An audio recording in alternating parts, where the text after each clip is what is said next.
Okay, I've left you with some ideas to ponder on, and we will continue with the next part of the exploration. I hear you. I hear when you say the further my mother is away from me, the better. I hear you. And that may be true for you now as the adult. Because the pain is too much to constantly and every day navigate, because it feels like you can't live your life forward with the constant interruption of the negative memories. And you are in a life now where you feel comfortable and the life that you've created now works for you.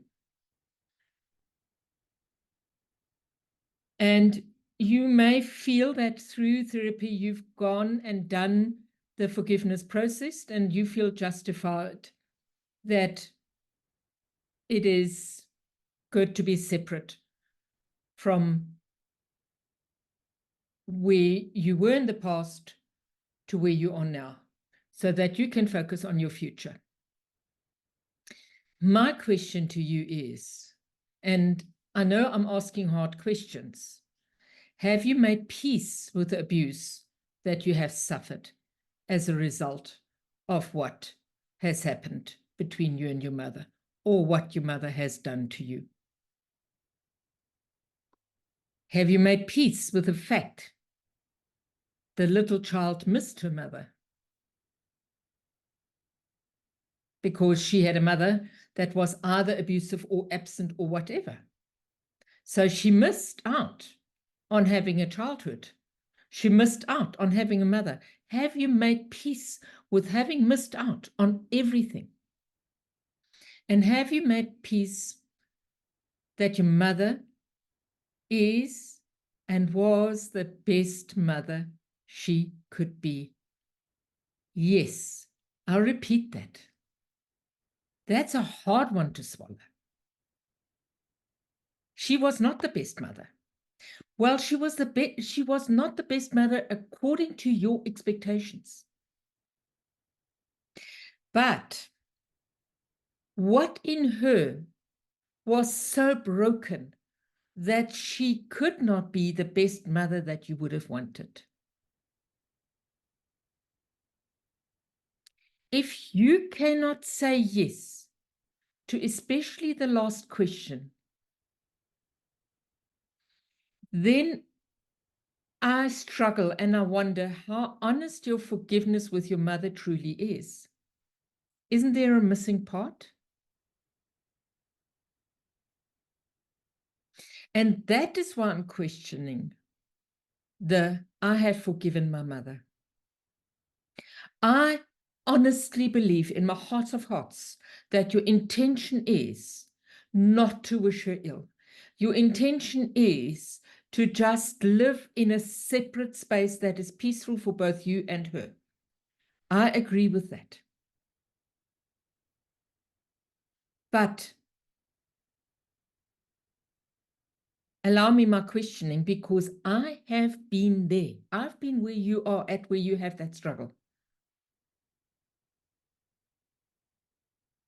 I've been with my anger, the sadness, and the despair that was triggered every time my mother was mentioned.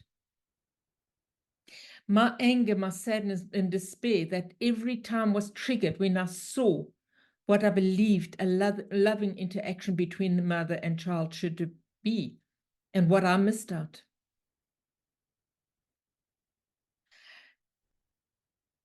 Every time my anger, sadness, and despair are triggered when time and the memory is triggered. I've been where my anger, sadness, and despair are triggered every time I did not feel good enough about myself. And I did blame my mother and all the bad things that happened to me in my childhood for not feeling good enough. And you see, that is the nasty about trauma. You simply cannot get rid of the trauma by believing we're doing the right thing through forgiveness. Forgiveness is the very first and most important stepping stone. I agree with you. It is the intention to set forth a journey of forgiveness. And forgiveness is not a forgiveness, it is a journey. And it's a journey that takes as long as it takes. And the journey is only completed when you have healed all the pain, all the trauma you've experienced as a little child, and all your beliefs and behaviors that have resulted from this little girl who felt so left alone, who felt so, yes, my word is despair, because that's the feeling I was left with. So then your question may be, how do I achieve complete healing from all the wounds that have been inflicted to me by my mother?